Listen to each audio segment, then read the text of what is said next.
하나님 말씀은 신약성경 249페이지 로마서 8장 26절부터 30절까지 봉독합니다. 이와 같이 성령도 우리의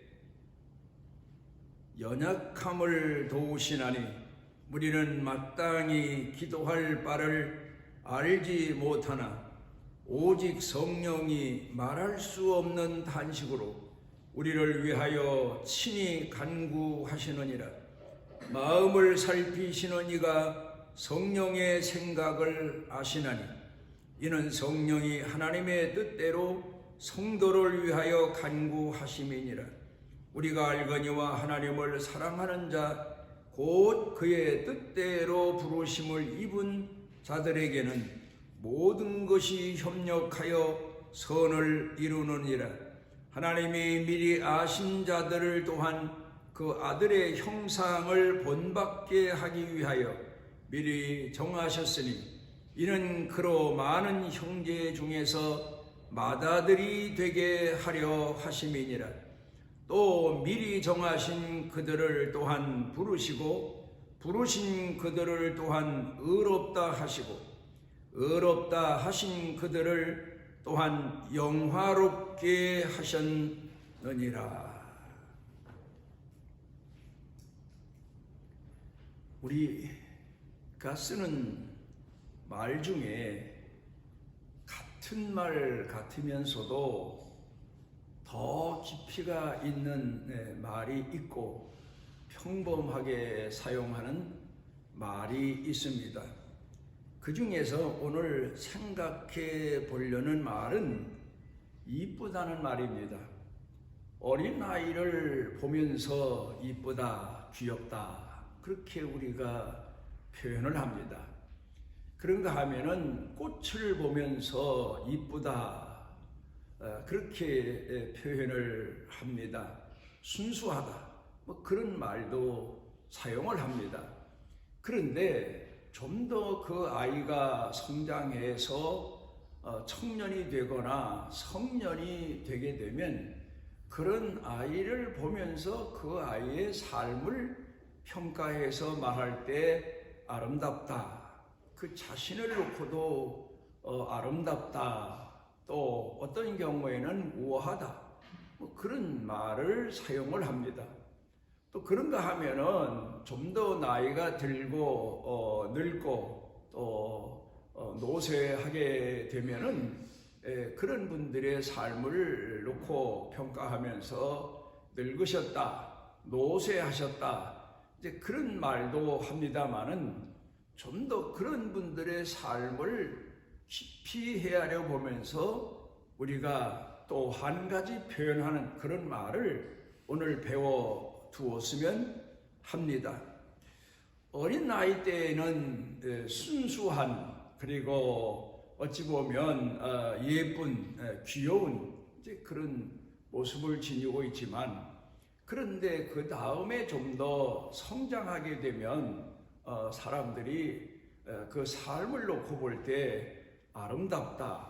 그러니까 그 자신이 꾸며진 모습을 보면서 아름답다, 우아하다 그런 표현도 씁니다마는 그것도 또한 쓰지만 또 하나 중요한 것은 그의 삶이 여러 가지 갖추고 사는 가정생활, 사회생활 이 모든 생활이 아름답다 그런 말을 사용합니다.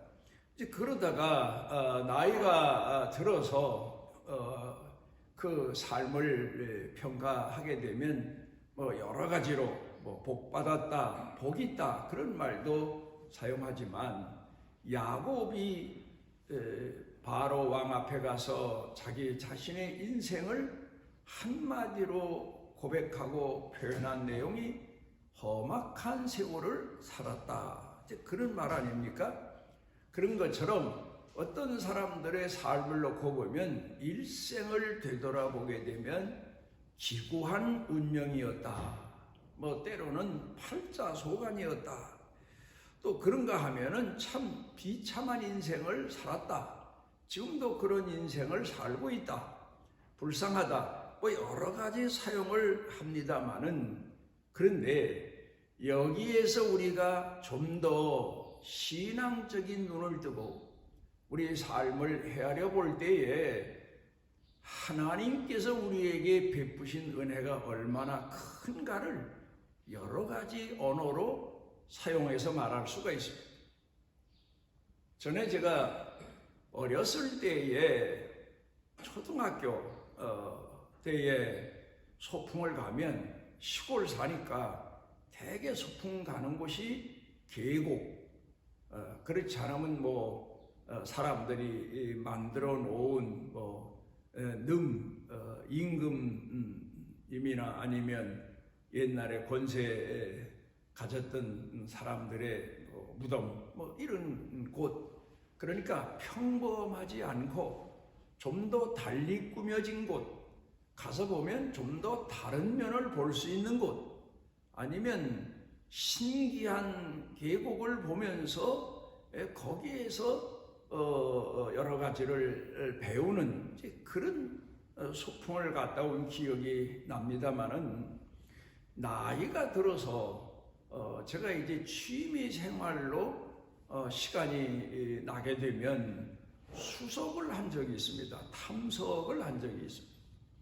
그래, 어떤 때에는 탐석하기 위해서 산도 올라가기도 하고, 또 대부분 이 탐석하는 사람들은 계곡을 찾아가서 그 오랜 세월, 수백 년, 수천 년 물의 흐름 따라서 아름답게 다듬어지고 모양이 신기하게 만들어진 이제 그런 돌을 주워다가 이제 수석 탐석했다 해서 가까이 놓고 보며 신비함을 즐기기도 합니다. 그런데 그 수석하는 데 있어서의 조건이 가장 귀하고 가장 멋있는 수석이 뭐냐 하면, 거기 보면 동물 모양도 죽기도 하고 합니다마는, 산과 호수가 어우러진 모습을 가진 돌을 줍는 게 최고 가치 있는 그런 수석이다, 이제 그런 말을 합니다마는, 그런데 거기에 하나 사람들이 모르는 게 있습니다. 그게 뭔가 하면, 산이 있고 또 물이 큰 호수가 있는 그런 돌을 주웠다 하더라도 거기에 빛이 없으면 오히려 그것이 사람들에게는 아름답게 보이기보다는, 어쩌면 계곡 같은데도 낮에 가서 보면, 해가 비칠 때 보면 아름답다, 신비하다, 기괴한 이제 그런 돌들이 많다, 이제 그런 감탄을 합니다마는, 그러면서 하나님이 이 세상을 이렇게 신비스럽게 창조하셨다, 이제 그런 노래도 부르고 그런 생각도 하고 그런 마음도 가집니다마는, 그런데 거기 중요한 것은 빛입니다. 만약에 거기에 빛이 없었더라면, 만약 그런 계곡에 물이 흐르지 않았더라면 아름답다, 신비하다, 그런 말을 아마 사용하지 않았을 겁니다.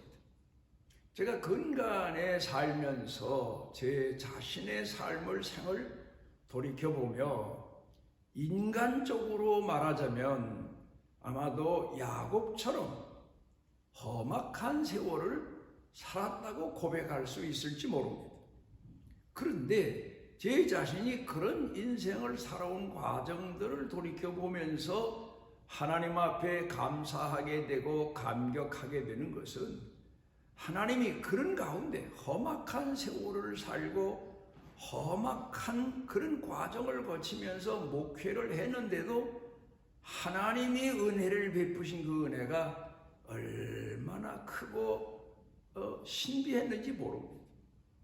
되게 어린 아이들이 어렸을 적 기억을, 부모에 대한 기억, 가족에 대한 기억을 잘 합니다마는, 좋았던 기억, 그 중에서도 병들었을 때 어머니나 아버지가 자신을 돌봐주던 기억, 그런 기억들은 오래 하면서 비로소 어머니 아버지의 사랑과 은혜를 헤아리게 된다고 합니다. 저 자신도 이제 지나면서 생각해 보면 제가 어렸을 때 배도 많이 아팠었고 여러 가지 신경이 있었고, 아를 때에 할머니께서 저를 배를 쓰다듬어 주시고, 그리고 또 제 가까이 밤을 새워가며 물수건을 받고 머리에 대주시고 그러던 기억이 오래도록 기억에 남습니다. 그러니까 사람이 평범했던 일들은 별로 그렇게 기억이 남질 않아요. 그런데 좀 내가 고통을 겪거나 고생을 했거나 어려움을 겪었을 때의 기억은 오래도록 하게 되고, 그런 가운데에서 내가 부모로부터 받은 은혜, 그때 부모의 사랑을 헤아리게 되고 체험하게 되고 감사하게 되는 것을 돌이켜 생각해 봅니다. 제가 근간에도 이제 목회자로 살고 지금도 저는 설교자로 산다, 이제 그런 생각을 갖고 있습니다. 그래서 한 주간 동안 묵상하는 내용이, 제가 깊이 묵상하고 돌이키는 내용이 하나님이 우리에게 베푸신 은혜, 하나님이 우리와 함께 하신 은혜, 그런 은혜를 헤아리고 그 헤아린 은혜를 모아서 하나님 말씀으로 전달을 합니다.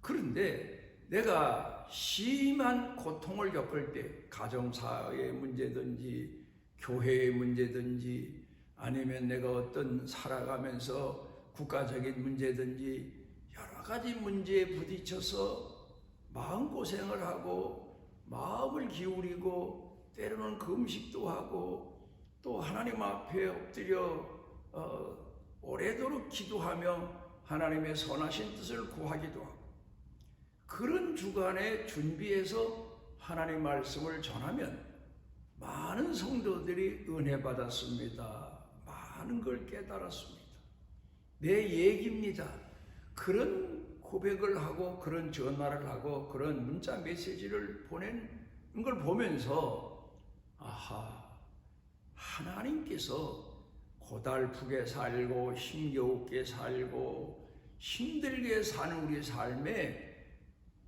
주의 성령께서 도우시고 오늘 본문의 말씀처럼 하나님이 우리를 인도하시고 이끄시는 은혜가 크기 때문에 험악한 세월을 살고 세상적으로 말하면 기구한 인생을 살았을지라도 하나님 앞에 감사하고 찬양할 수 있는 감사의 내용이 우리에게 깨달아지게 되고 우리 가슴을 따뜻하게 하고 넘치게 하고 하나님 앞에 살해하게 되는 그런 인생을 살아가고 있구나, 이제 그런 생각들을 하게 됩니다. 오늘 성경 본문 말씀으로 돌아가서 보면 사도 바울의 고백이 모든 것이 협력하여 선을 이룬다. 모든 게 뭡니까? 우리 예수를 믿는 사람들도 세상 사람들과 함께 동일한 인생을 삽니다. 어쩌면 하나님을 모르는 사람보다 더 마음고생도 심하고 영적인 육적인 갈등도 겪으면서 살지 않나? 왜냐하면 이 세상은 우리 믿음을 가진 성도들이 평탄하게 살만한 곳이 못 되기 때문에, 남들은 기쁘고 즐거운데 때로 우리는 마음의 갈등을 느껴야 되고, 남들은 복이라고 하는데 우리는 또다시 내 삶을 돌이켜보며 회개하는 계기도 있기도 하고 그렇습니다. 그런데 모든 것이 협력한다.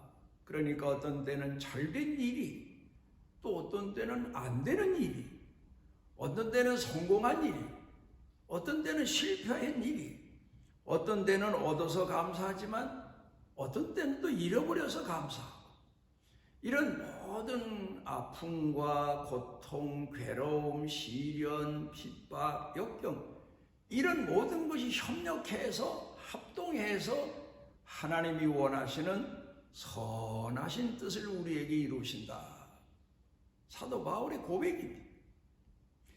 고린도 후서 11장 25절 26절을 보면 기가 막힌 이야기를 사도 바울이 고린도 교회 성도들에게 하고 있습니다. 내가 복음 전하는 전도자로, 선교사로, 사도로 오늘까지 살아오면서 얼마나 많은 어려움과 시련을 겪었는지 모른다. 어떤 사람들은 설교자는 성도들 앞에서 말씀을 증거하고 그리고 성도들 마음을 기쁘게 하고 위로하고 치료의 은혜를 더하고 그러면서 사는 삶이 복된 삶이다.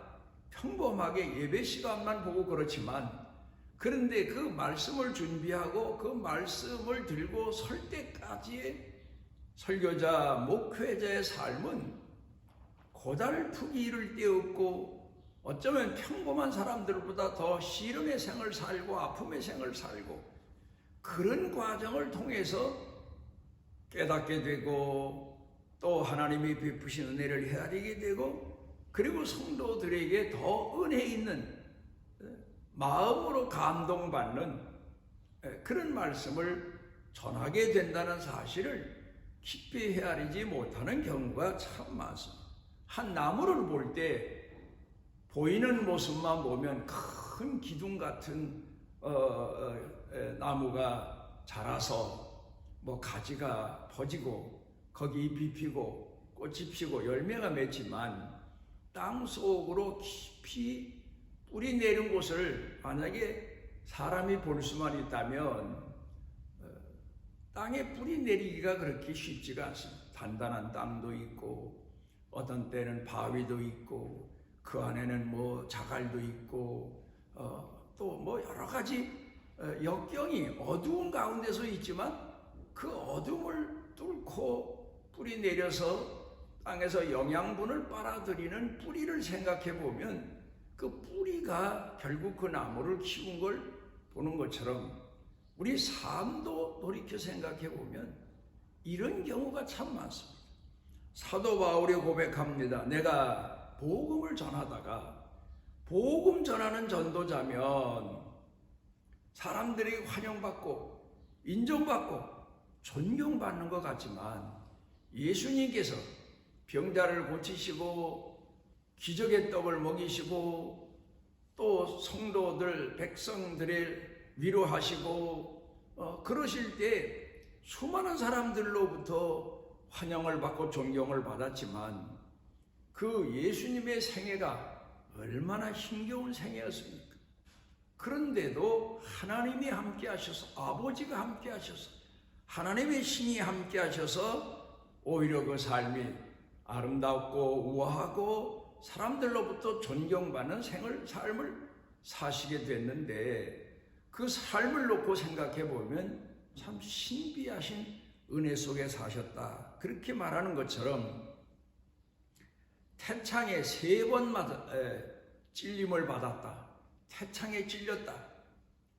그런 얘기를 하고 있습니다. 창에 뭐 대꼬지 같은 거, 대나무 같은 거 끝을 뾰족하게 해서 그거로 막 찔러대기도 하고 창에도 찔리기도 하고 또 배에서 깊은 바다에서 배가 파손해가지고 뭐 며칠씩 허우적거리다가 겨우 구원함을 받은 그런 적이 3번이나 있다.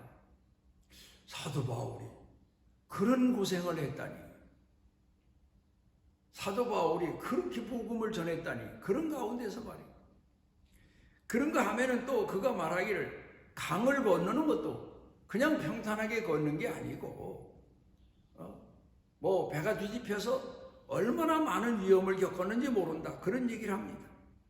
그리고 또 육지의 길을 걸어가면 우리 생각에는 하나님이 함께 하시는 사도고 선교사니까 전도자니까 하나님이 함께 하셔서 남들은 다 어렵게 걸어가는 길도 평탄하게 가겠거니 하지만 강도도 만났다는 거예요. 그래서 있는 걸 다 뺏긴 적도 있다. 죽을 뻔한 적도 있다.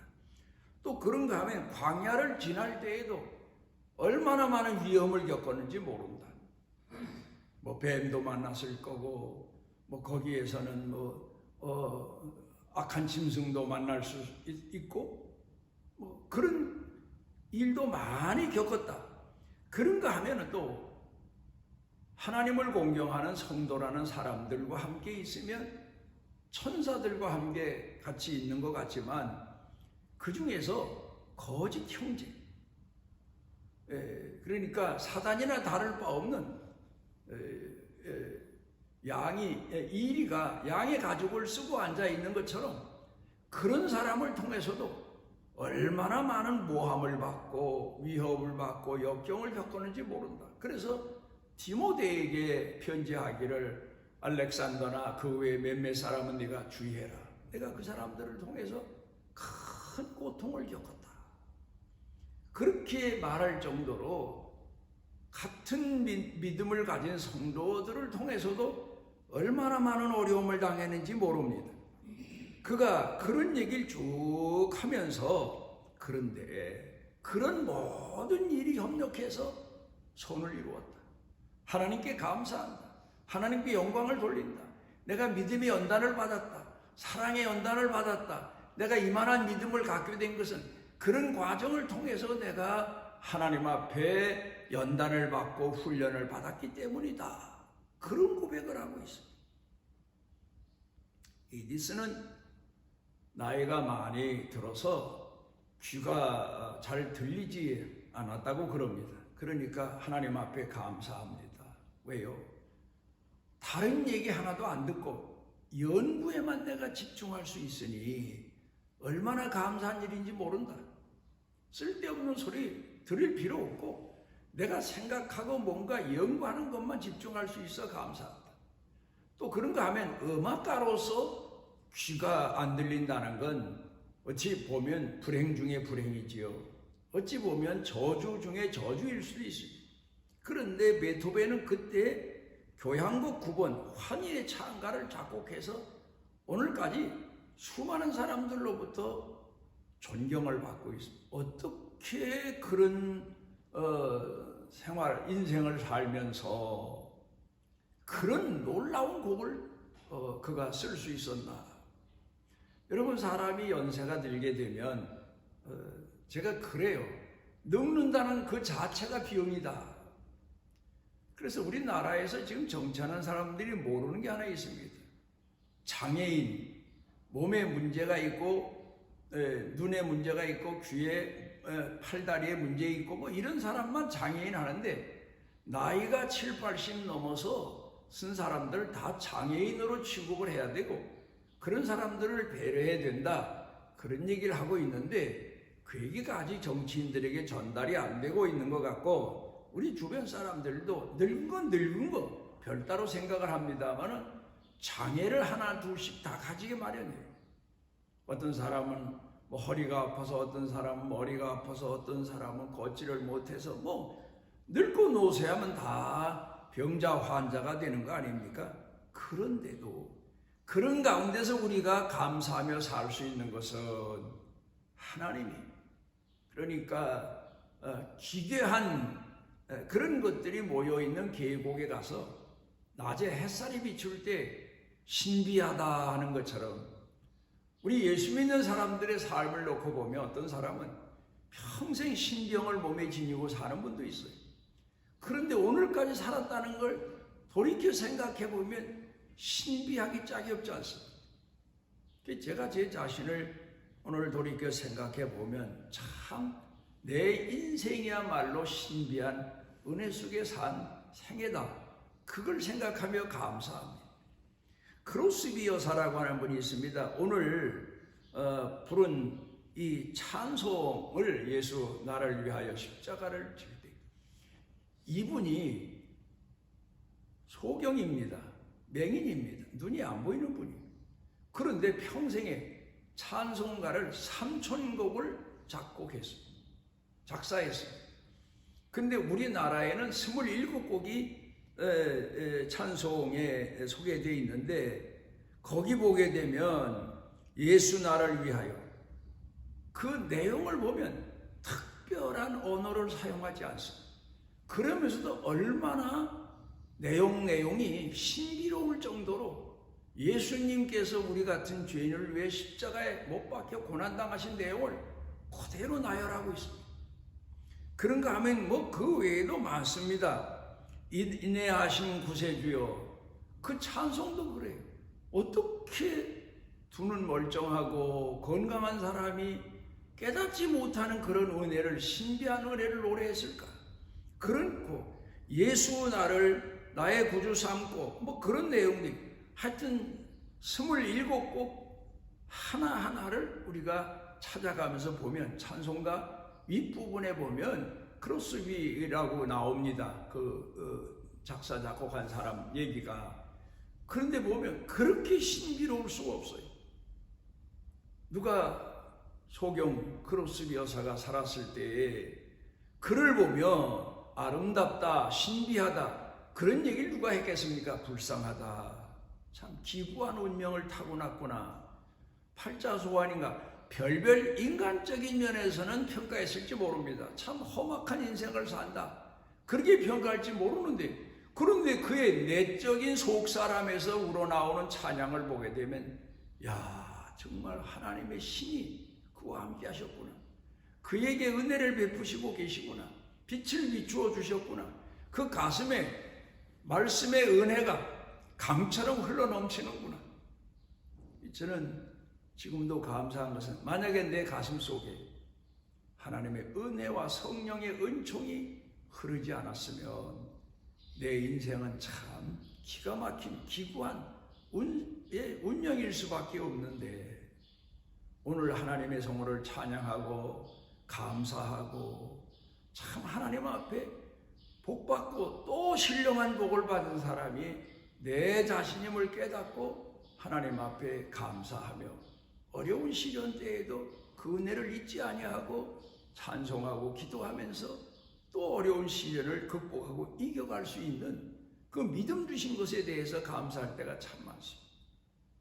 오늘도 중요한 건 내 삶이 남들과 비교해 볼 때 세상적으로 복되지도 못하고 우아하지도 못하고 아름답지도 못하지만 하나님이 내게 베푸신 은혜를 헤아려 생각해 보면 신비하기 이를 데 없는 큰 은총의 생을 살게 된 것, 이 은혜를 감사하고 찬양하며 사는 사도 바울이 말한 것처럼 합동하여 협력하여 선을 이루는 그런 사람들 되시기를 바랍니다. 우리를 사랑하셔서 오늘 주 앞에 모으시고 우리 인생의 빛을 비추어 주시고 메마르고 삭막한 우리 가슴에 성령님의 은총을 부어주시고 주의 성호를 찬양하고 헤아리고 감사하며 이 모든 어려운 시련과 역경 고달픔 시험도 이겨나갈 수 있는 믿음의 사람 삼아주신 것 감사를 드립니다. 이 은총을 평생토록 증언하고 감사하고 사례하고 자녀 자손들에게 신앙 유산으로 물릴 수 있는 은총을 더하여 주옵소서. 예수님 이름으로 감사드리옵나이다. 아멘. 이스라엘의 하나님 여호와께서 그 날개 아래 보호를 받으러 온 내게 온전한 상 주시기를 원하노라. 이제는 우리를 죄에서 구속하신 예수 그리스도의 무한하신 은혜와 아버지 하나님의 극진하신 사랑과 메마른 우리 가슴 속에 힘겨워서 시들어가는 우리 인생 속에 은혜를 베푸시고 긍휼을 베푸시고 사랑을 베푸시고 깨워 일으켜주시는 성령님의 능력의 은총이 사랑하는 자녀들 머리 위에 영육간에 사는 생활 중에 가정 일터 경영 중에 온 교회 중에 넘치고 넘치도록 함께 하시기를 축원하옵나이다.